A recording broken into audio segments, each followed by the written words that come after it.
Yo,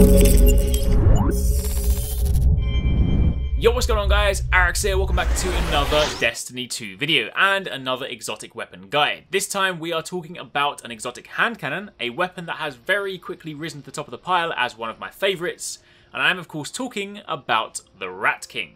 This weapon is so incredibly awesome. Not only does it look badass, but it also has a super interesting perk unlike anything we've ever seen in Destiny before, where it actively benefits from more people in your fire team wielding this same weapon. In essence, the more rats in your pack, the more damage that you do.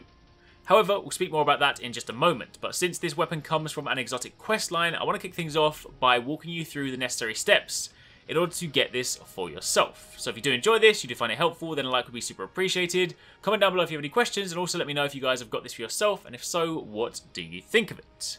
Now, in order to kick off the questline needed to get this weapon, first thing you need to do, much like with the Might Multi-Tool, is you will need to be level 20 and have completed the main campaign missions. The reason I say that is because upon completing the campaign, the planets are then populated with these post-game quests, the blue markers that you can see here. This is just an example, but these show up on all of the 4 different planets once you have completed the campaign. They essentially flesh out the narrative a little bit, tell you more about the characters, the environments, the planets, stuff like that. But each planet has its own quest chain, and in order to get the Rat King, you want to do the quest chain on Titan.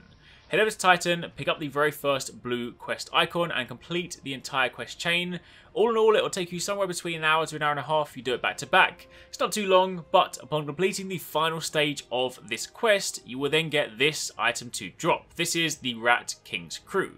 If you then read the description for it, it is a riddle. But if you translate that, then in essence, this is what you need to do.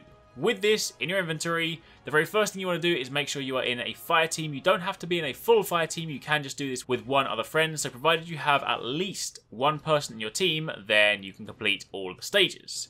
First thing is to complete 3 patrol missions on any planet. You can pick whatever patrol missions you want, you just need to do 3 in a fire team, and upon doing so, you will then trigger stage 2. Stage 2 is to complete 2 public events, again in a fire team with at least one other player. Once you've done that one, you will then have to go into the Crucible and complete 2 Crucible matches. It is worth noting you do not need to win the Crucible matches, you simply need to play them.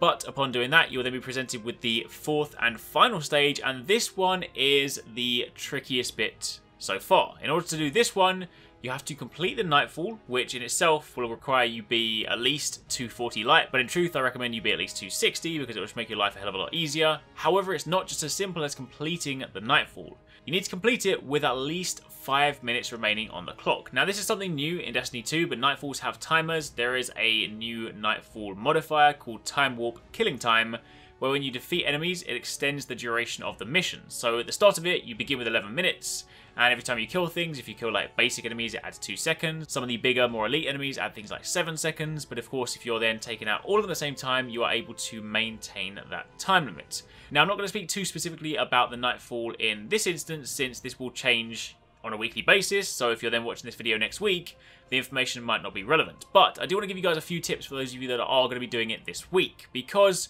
on top of the Time Warp Killing Time modifier, you also have the Prism modifier, where attacks matching the focused element deal increased damage, and all other elemental damage is reduced. Kinetic is unaffected, and the focus element rotates. So during the Nightfall in the corner, it will basically call out an element that is present at that time, or say that it will, the element is awakening. And if you then use matching element weapons, you do considerably more damage, like a hell of a lot more damage. However, if you use the mismatching elements, then you might as well just not be using them because they do a hell of a lot less damage. So what you want to do if you're going to be doing it this week is make sure that across your fire team of 3 people, you have good coverage of all elements in both the energy slots and the power slots. I would say the energy slot is probably the most important one, since you have that a lot more frequently than you do power ammo. The reason for that is, of course, the way that the elements rotate, they tend to do it in a cycle, so it'll go like solar, void, arc, for example. So if you then have a big glaring emission in your arsenal, let's say nobody in your team has arc damage, then for an entire third of the battles you will be considerably slower taking enemies out, which eats into your overall time, which makes it a lot harder to complete. So make sure that between you and your team you have your elements covered. So for example, in our situation, I had arc and solar, then I had a teammate who had void and solar, another teammate had like void and arc.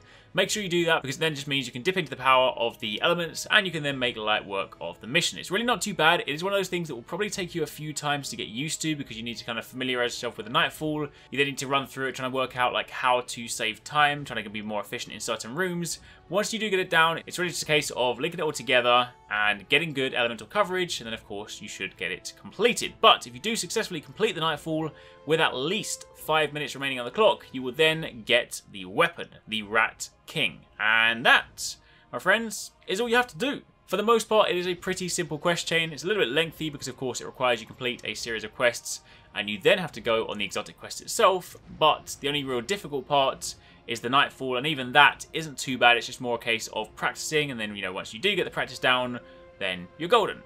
So, with that out of the way, now you know how to get the weapon, let's take a look at it in more detail. First things first, this is what it looks like. It looks incredibly awesome.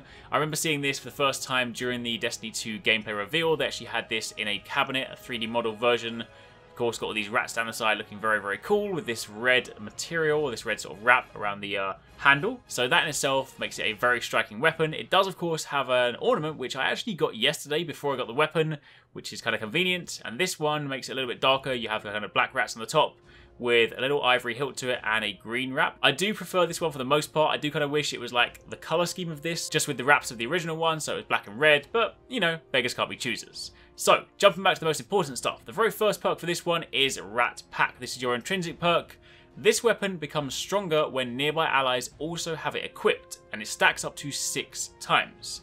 Now, that perk in itself is also dependent on distance, so by default, this is what the weapon looks like. You'll notice there is, of course, the ornate design, but there are no fancy lights. However, if I get closer to my teammates, it then begins to glow, and that is your indicator that the effect is active. So if you're too far away from your team, you won't benefit from it. If you're closer, then you're doing more damage. However, of course, because this stacks for every single person on your team, then one of the cool things about this is that if you're firing normally, then it shoots out something like this. If you then have one person next to you, it shoots out a little like this. And if you have 2 people next to you, then it shoots out even faster. Now, do bear in mind, since fire teams for patrol are 3 and fire teams for crucible matches are 4, until we get to go into the raid, I really can't experience what this is going to be like with 6 people. So I really can't wait to see the damage it can kick out, and of course also the fire rate. But even with 3 people, this is super good fun. We actually found it was kind of a good way to almost burn down some bosses. We had 2-6 sitting here with a Titan wall, a Titan barricade, and if you all sit behind it, so that way you don't have to reload, you can just keep poking out, shooting and auto-reloading, you can dish out some pretty nasty damage. However, on top of that, you also have small bore, so dual strength barrel increases your range and your stability. You have tactical magazine, where this weapon has multiple tactical improvements, slight increase to stability, increased reload speed, and a slight increase to your magazine size. You then have Vermin, where reloading immediately after a kill grants a brief period of invisibility, which is also very awesome because as a hunter, I play Night Stalker, so I can go invisible. I currently have my invisibility tied to the bottom tree, so after I do an evade roll or a marksman's dodge, then I go invisible. But now knowing that after a kill I can also go invisible, that's going to be pretty cool. So that's your Vermin perk. And then finally, the last one is Smooth Grip, where the weapon is slightly easier to hold and aim, so slight increase to stability and handling speed. Of course, as with all the other weapons, you do have the option to infuse it, and you can of course change the mods if you so wish. And we have the previously stated ornaments. So that is pretty much it. That was a quick look at the weapon. That is how you get it, what you need to know about it, and of course, how the perk works. As mentioned, once the raid does go live, I am definitely going to try, maybe not on world first day, because of course I'm going to be rushing through trying to sort of complete it as quickly as possible, but there will definitely be a raid run where I try and get a full team of 6 people together with Rat Kings, because I want to see just how much damage this thing can do. Anyway, for the time being, I'm going to leave you guys with just a little bit of gameplay, because I did go into patrol with Socks and 269, and we basically just ran around trying to sort of fight some bosses and just do some public events with these stacking together, just to sort of see how much damage we can put out, see the sort of fire rate, stuff like that. So give you guys a good chance to hear the weapon and see it in action. But aside from that, thank you very much for watching. Make sure you enter the PS4 Pro giveaway if you haven't done so already. I've linked that down below. And take it easy. Catch you next time. Peace out.